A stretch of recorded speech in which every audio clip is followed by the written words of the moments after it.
plantait la vinasse et l'injuriait. Fabrice avait été le premier. Puis ce fut le tour d'Aubin. Au début, Aubin, comparé par ses parents à son aîné, rayonnait comme l'enfant idéal. Certes, ce n'était pas une fille, mais il n'avait aucun défaut, et pourtant, il avait du mal lui aussi à apprendre ou simplement à parler. Il était donc agité et turbulent. Aubin n'était pas non plus l'enfant idéal de ses parents. Quand Fabrice fut retiré à sa famille pendant plusieurs années, il a bien fallu que ses parents pathologiques imaginent un exutoire à leur colère. Aubin se trouvait au bon endroit, au bon moment, pour endosser le rôle de bouc émissaire. Bien sûr, il n'était pas aussi docile que son aîné. Il était même assez récalcitrant. Mais un enfant est toujours un enfant.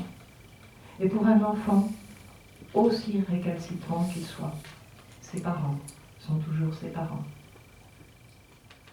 qui ont tous les droits et qu'on aime quoi qu'ils fassent. Alors, Aubin endossa le costume qu'on avait retaillé à ses mesures après le départ de Fabrice, le costume du souffre-douleur. Pendant ce temps-là, au milieu de cet immense capharnaüm où dominaient les gueulantes sur fond de fric et de fesses, une petite souris trotte-menue se faufilait dans son trou, pourvu que personne ne la voie, que personne ne l'entende. Dans sa tête régnait un tel chaos de violence, de peur, qu'elle craignait de crier si elle ouvrait la bouche. Mais sa bouche restait fermée. Une tristesse sans fond lui nouait la gorge. Mélusine aimait ses frères, Fabrice et Aubin. Fabrice surtout. Fabrice qui s'était toujours occupé d'elle, qui jouait avec elle, l'accompagnait à l'école, venait la chercher. Quand Fabrice eut quitté la maison, Aubin avait pris la relève, prenait soin d'elle, jouait avec elle. Violette, tenue ailleurs à des obligations sans doute plus importantes, laissait la charge de Mélusine au garçon, à celui qui était là. Dès qu'elle en avait l'occasion, Violette désertait leur taudis. Elle avait rendu son tablier. Les grands pouvaient bien s'occuper des petites. La maîtresse voyait arriver une fillette, petit oiseau tombé du nid, éteinte, négligée, pas soignée, souffrant d'otite purulente et finalement d'une surdité passée inaperçue, vêtue d'habits sales, trop grands pour elle, retenue par une ficelle, qui jamais n'ouvrait la bouche, sourde pour ne pas l'entendre, muette pour ne pas faire de bruit, surtout que personne ne la voie ni ne l'entende. À qui à la maison, on n'avait jamais rien appris, ni le bien, ni le mal, ni le beau, ni le laid. Une fillette qui jamais ne recevait le moindre geste d'affection de ses parents. Pourtant, c'était une fille. Pas de câlin, pas un mot d'amour. Les câlins, les gestes d'affection, c'était ses frères. Et ses frères, Mélusine, les aimait. Ses frères que Mélusine aimait ont commis sur elle un sacrilège. Ils ont abusé d'elle, l'ont agressée sexuellement, l'ont violée, lui ont fait peur, ont fait d'elle une chose. Alors l'enfant qui presque jamais ne parlait, à qui personne ne l'avait enseigné, mais qui savait reconnaître le bien du mal et avait compris ne pouvoir trouver d'aide dans sa maison, se tourna vers la seule figure de protection qu'elle connut, la maîtresse d'école. Mais il lui fallut plusieurs jours pour raconter ce que ses frères lui avaient fait. Elle n'avait que 10 ans quand, peu après la rentrée des classes, elle soulevait la manche de son gilet, montrait à sa maîtresse un bleu sur son bras et relevait sa jupe pour montrer à sa maîtresse un autre bleu sur le haut de sa cuisse. La maîtresse lui avait demandé ce qui lui était arrivé et Mélusine avait répondu qu'elle s'était cognée à la maison. Mélusine était restée immobile en regardant sa maîtresse fixement. « Veux-tu me dire autre chose ?» avait interrogé la maîtresse. « Je te le dirai lundi », avait répondu la fillette en se sauvant. Le lundi suivant, au moment de sortir de la classe, Mélusine retient la maîtresse et glisse sa main dans celle de l'institutrice. « Il me semble que tu voulais me dire quelque chose, Mélusine. » C'est mes frères. Tes frères? Fabrice et Aubin. Eh bien, Mélusine, que veux-tu me dire? Fabrice et Aubin? Ils mettent leur truc dans mes fesses. Mélusine mime ce que lui font ses grands frères. Ils sont habillés, demande Madame Chéniaud. Ils sont tout nus et ils baissent ma culotte. Tu en as parlé là? À ta maman? Oui, maman dit que je suis une menteuse. Fabrice et Aubin aussi disent que je suis une menteuse. Madame Chéniaud explique à Mélusine qu'elle a bien fait de parler. Que maintenant, on allait la protéger. Mélusine que Madame Chéniaud n'a jamais vu sourire. Un sourire. Pour la première fois, Mélusine a souri. Plus tard, la fillette de 10 ans exprime le souhait de raconter ce qu'elle a subi aux gendarmes. Un difficile chemin s'ouvre devant Mélusine, petite fille effrayée, silencieuse et furtive. Chemin de parole, parcours abrupt, où les mots nommeront les actes. Qu'ils étaient douloureux, les premiers mots devant les gendarmes, ponctués de larmes encore. Ne le reconnaissez-vous pas, le petit animal sauvage qui se cache, qui a peur, pour qui l'inconnu est dangereux? L'inconnu, l'extérieur, le dehors, tout ce qui n'est pas à l'intérieur de lui-même. Oui, il est toujours là, le petit animal qui voulait se terrer au tréfonds dans son sanctuaire. Surtout ne pas bouger, ne jamais faire de bruit. Aux gendarmes, Mélusine répète ce qu'elle a dit à Madame Chéniaud, guère d'autres mots. Plus jamais le petit animal n'aura à se taire, à se terrer, à se replier. Mélusine est avec Mélisande, accueillie dans une famille où elle se s'est entendue, écoutée. En quelques mois, elle grandit de 12 cm. Elle s'est dépliée. Plus jamais, Mélusine ne sera seule. Lorsqu'un enfant ne peut s'appuyer sur l'aide de ses parents, la loi a imaginé la possibilité de désigner un administrateur ad hoc, un capitaine ad hoc, comme nous disons parfois, afin d'assurer la protection de ses intérêts et l'accompagner tout au long de la procédure. Un administrateur ad hoc a été désigné à Mélusine, qui lui-même a choisi non seulement un avocat, mais aussi une psychologue de l'enfance pour cet accompagnement. N'aie plus peur, Mélusine. Nous sommes à tes côtés. Voici venu le temps de la parole, le temps des mots, ceux qui nommeront les actes et diront la loi, désigneront les responsabilités, rétabliront chacun dans ses droits et ses devoirs. Le temps de la civilisation après celui de la barbarie. La vérité, l'âpre vérité, plaidait Danton le révolutionnaire. Qu'il est donc douloureux d'accoucher de la vérité. Violette, aux gendarmes, a dit ne pas se souvenir des confidences de Mélusine sur ce que ses frères lui avaient fait subir, mais que sa fille allait peut-être parler un jour où elle était fatiguée, occupée, peu attentive. Mélusine, ma fille, une menteuse, c'est une menteuse. Puis, Violette s'est souvenue d'une période où Mélusine déshabillait ses poupées au lieu de les habiller. Aubin minimisa, mais reconnut les actes infligés à sa petite sœur. Il avoua qu'il la déshabillait, puis lui enlevait sa culotte, retirait son pantalon, mettait son zizi dans ses fesses, qu'elle avait peur. Qu'une fois, Fabrice l'avait surpris et lui avait dit « ça va pas ?» l'avait dénoncé aux parents qui l'avaient grondé et menacé de tout dire aux policiers s'il recommençait. Aubin ne comprenait pas pourquoi il n'aurait pas le droit de le faire et était sermonné alors que Fabrice faisait la même chose et qu'on ne lui disait rien. Un jour, à son retour de l'école, il avait vu Fabrice couché sur Mélusine, nue. Elle lui avait confié que son frère lui avait mis son zizi. Aubin en avait parlé à sa mère, mais la mère ne l'avait pas cru. Alors, il avait recommencé. Ses parents l'avaient prié de jeu. 6 fois, Aubin a sodomisé sa sœur.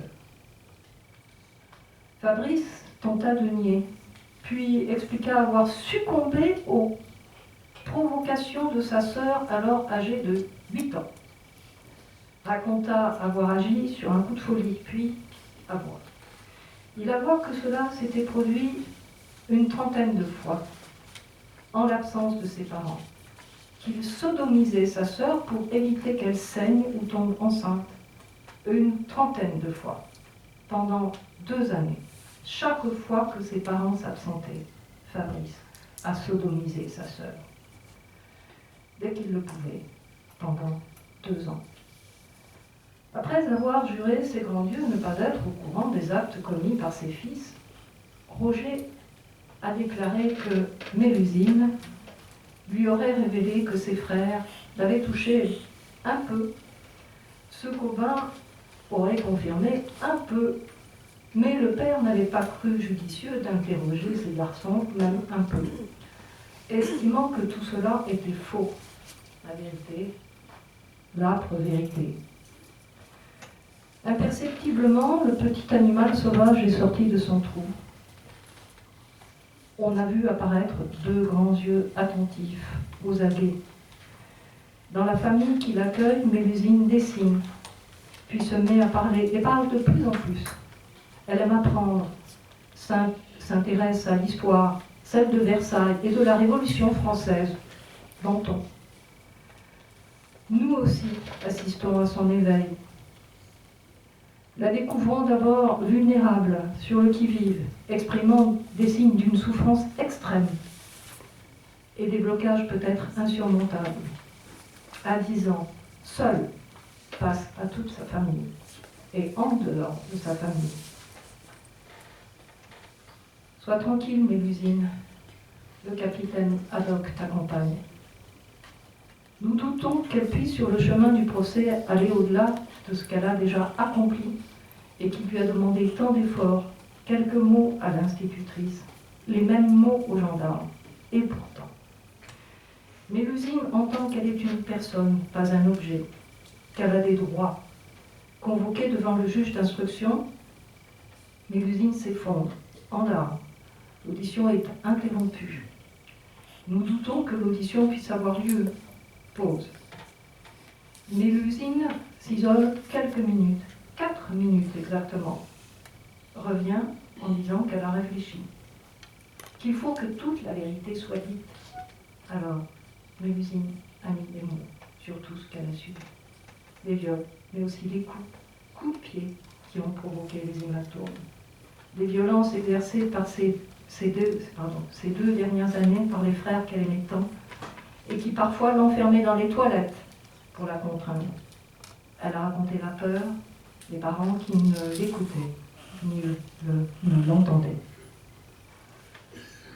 Tous ces mots refoulés au-dedans d'une créature invisible qui, lorsqu'on l'apercevait, évoquait un petit animal sauvage, bientôt ferait un récit et une personne, un caractère d'exception, sans autre dessein que celui de la vérité.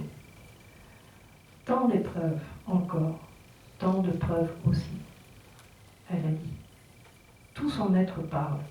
Le médecin légiste a, sur ce corps d'enfant, découvert les stigmates des actes. Actes répétés. Mélusine est une petite fille gravement blessée. Aux experts de l'esprit, psychiatre, psychologue, elle a dit. Tout son être a parlé, encore. Quand les mots manquent, Mélusine mime, joue ou dessine. Fillette réduite à un corps utilisable sexuellement, traité comme un objet, un sex-toy, parmi d'autres. Elle joue. Papa et maman punissent ses frères parce qu'ils ont fait du mal. La loi que son père et sa mère. n'ont pas su faire respecter, elle l'imagine, met en scène la définition du bien et du mal. Mélusine est une petite fille gravement blessée. Enfin est venu le temps du jugement. Il y a eu 2 procès, car Robin, mineur au moment des crimes commis sur sa sœur, Siviole, a été jugé par le tribunal pour enfants. Un drame judiciaire déroulé en quelques heures pour raconter des enfances fracassées, inscrites dans une histoire familiale commune, un système pernicieux. Aubin a confirmé ses aveux, a été justement condamné, a demandé pardon à sa petite sœur attentive et silencieuse, dont le seul souci était qu'il dise toute la vérité et que ses parents la croient. Tout autre est le procès criminel prévu pour durer 4 jours.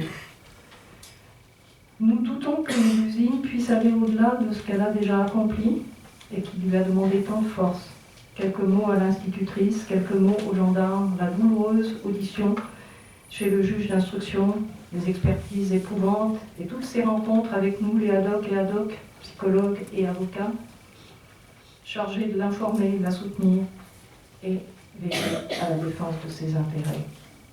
Nous doutions que Mélusine pût assister au procès en cour d'assises, où pendant 4 jours, on a déroulé l'histoire de souffrances manifestes, vues du dehors, cachées à l'intérieur. Et pourtant, ne la voyez-vous pas assise, là, soudain devenue minuscule, figure muette, encadrée par les ad hoc, sur le banc de la partie civile? Oui, c'est bien elle est là.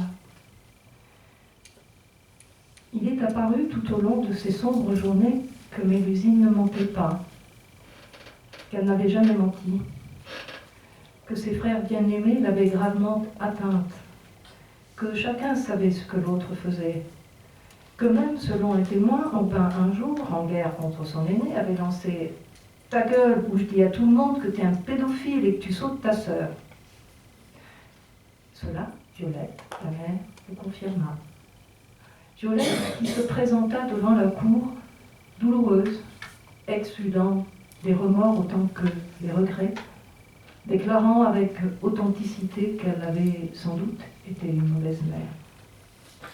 On apprit qu'elle avait enfin réussi à quitter Roger, que le divorce avait été prononcé.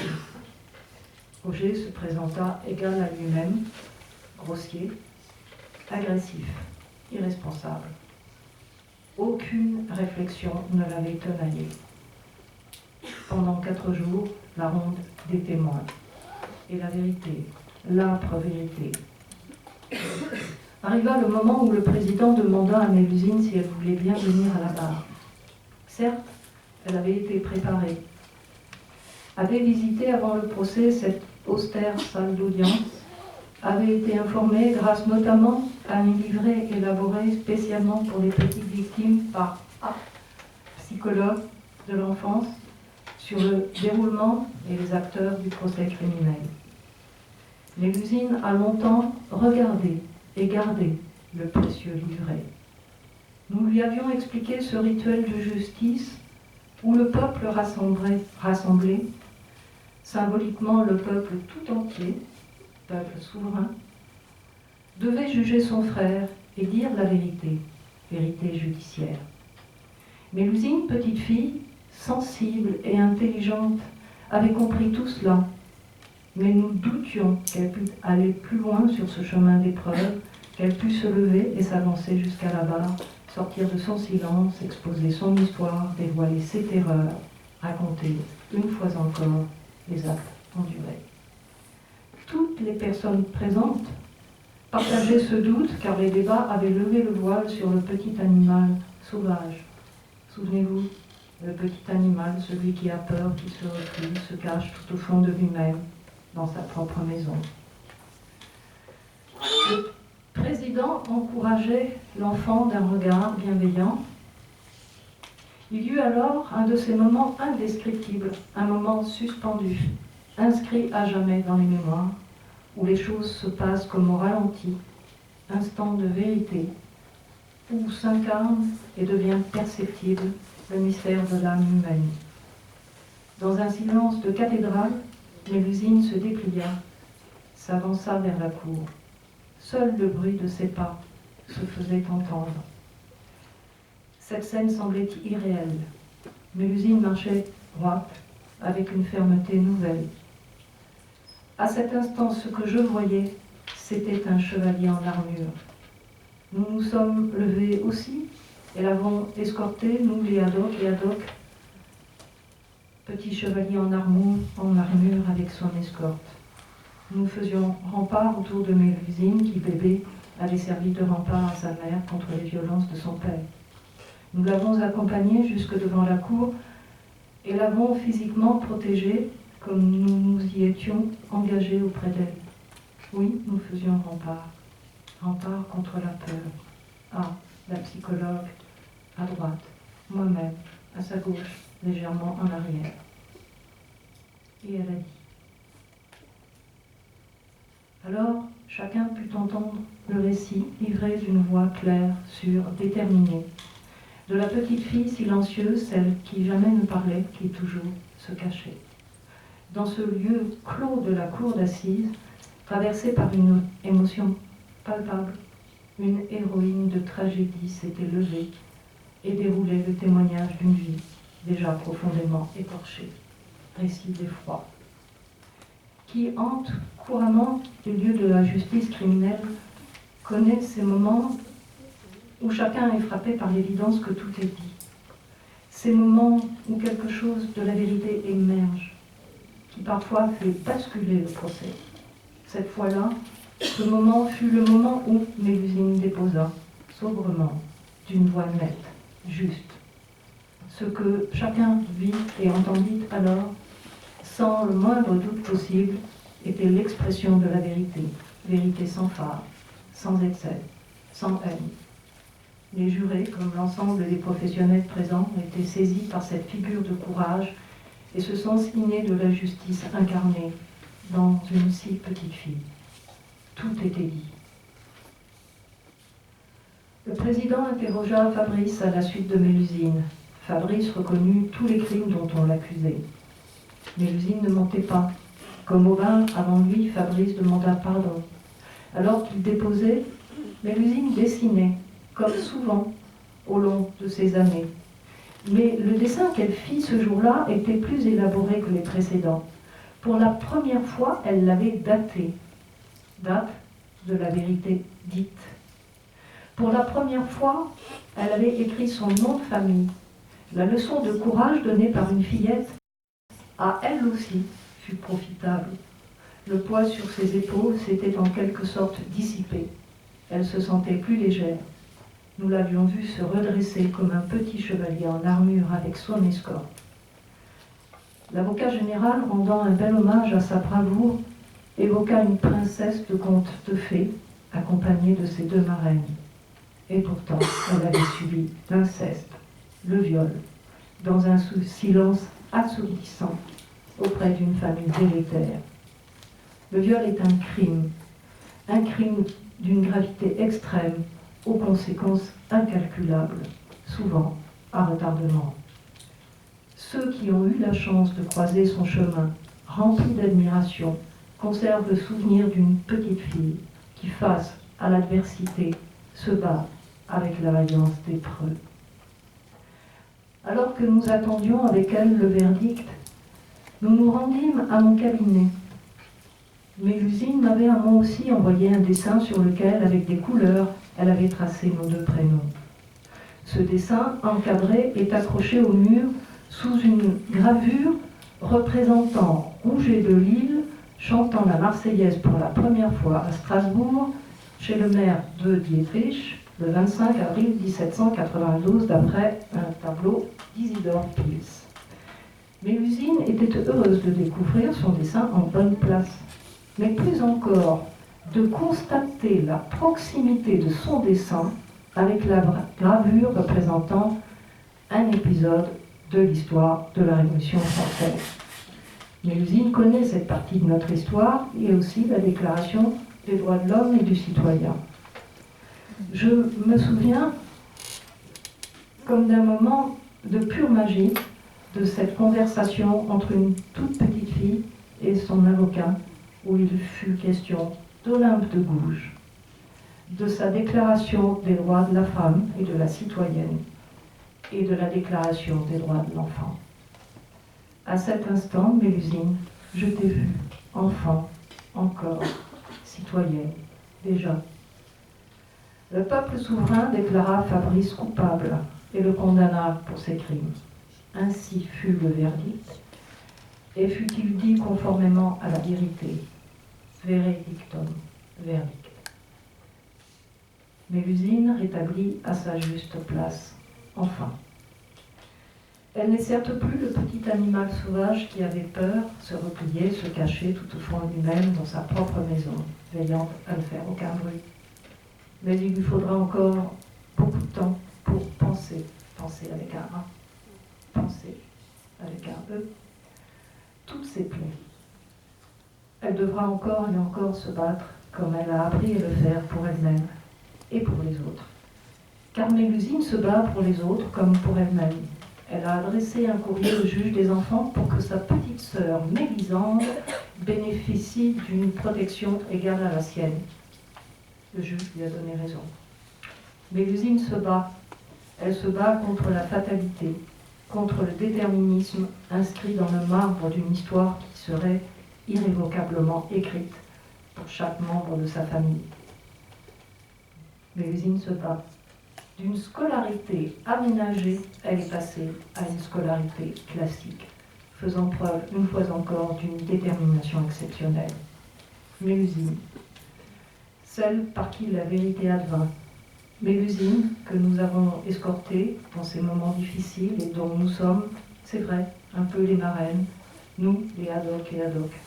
Au-delà de notre mission achevée, de loin, nous continuons à veiller sur elle. N'aie plus jamais peur, Mélusine. Tu as la vaillance de ceux qui ont bravé le mal, de ceux qui ont traversé les ténèbres. Mélusine, petit animal sauvage effrayé. Toi, notre chevalier en armure, notre princesse de conte de fées. Citoyenne, Mélusine.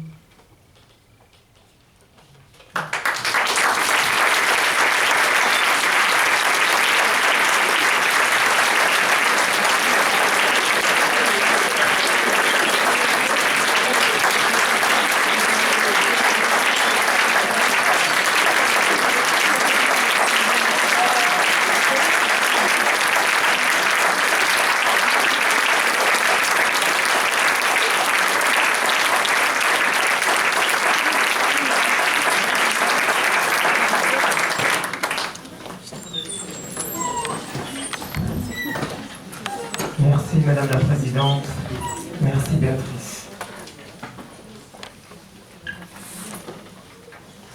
On prend 2 petites minutes de questions, de réactions, de commentaires, et ensuite nous allons nous diriger pour les uns vers de quoi se restaurer. Pour les autres, on se rejoint à 14h, ici même. Nous avons un programme bien chargé. Il y a des réactions par rapport au film, par rapport aux interventions de ce matin.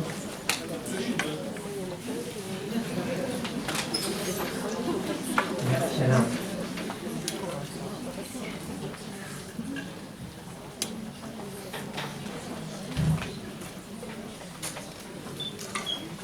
Tu as su toucher les cœurs. Béatrice, pour mettre au travail la pensée, c'est l'esprit de résonance depuis 14 ans. Encore bravo.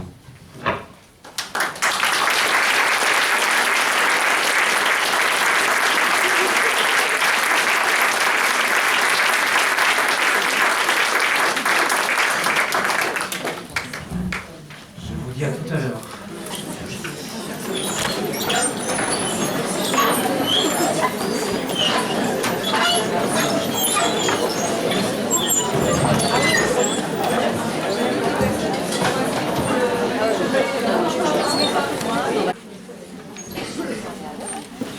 Il m'a semblé qu'il y avait parmi vous de nombreuses réactions, des commentaires, quelques questions que l'on pourra peut-être intégrer après l'intervention de Samuel Lemitre et pour donner ensuite la parole à Monsieur Janson, procureur de la République, et à Madame Anne Auger, juge d'instruction, qui viendra nous rejoindre. Alors qu'il y ait déjà quelques réactions par rapport à ce matin, il y avait des gens qui voulaient intervenir.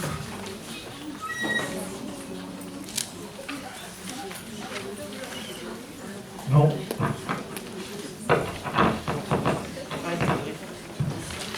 On va intégrer toutes vos questions après l'intervention de Samuel.